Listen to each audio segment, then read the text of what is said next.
বলো তো আমি কোথায়? আমি চলে এসেছি আমার বাসার ছাদে এবং বড়ই গাছের সামনে, এবং দেখো মনে হচ্ছে ভিডিও করার জন্য বড়ইটা এখানে হয়েছে। সো তোমরা সবাই আমাকে বলো না যে আপু তাহলে ঠিক আছে সব ধরনের ফল পাড়ার ভিডিও দাও, তাই সব ধরনের ফল পাড়ার ভিডিও বানাবো এখন ভাবছি। সো এটাকে বলে বড়ই, তোমরা চেনো? অবশ্যই তোমরা চেনো।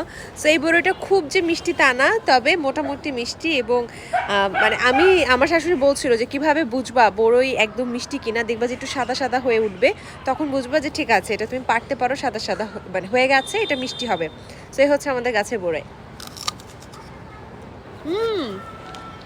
এটা মিষ্টি। কেন বললো মিষ্টি না? এটা অনেক মিষ্টি। অনেক মিষ্টি না, অনেক মিষ্টি। ও এই দেখো আমাদের কাছে আরো বড়ই, এই দেখো। কই? এই যে, এই যে উপরে, দাঁড়াও তোমাদের ব্যাক ক্যামেরায় দেখাই। এই নাও, এবার দেখো সুন্দর সুন্দর বড়ই, একদম থোকা থোকা বড়ই হয়েছে। আরো বড়ই হতো যদি আরো একটু ভালোভাবে সেবা যত্ন নেওয়া হতো, কিন্তু এবার খানিকটা পানি দেওয়া কম হয়েছে কয়েকদিন, তাই এরকম অবস্থা। নাহলে আরো অনেক বড়ই হতো, বুঝলা? তোমাদের বড়ই কি ফেভারেট? কমেন্টে জানায়ও।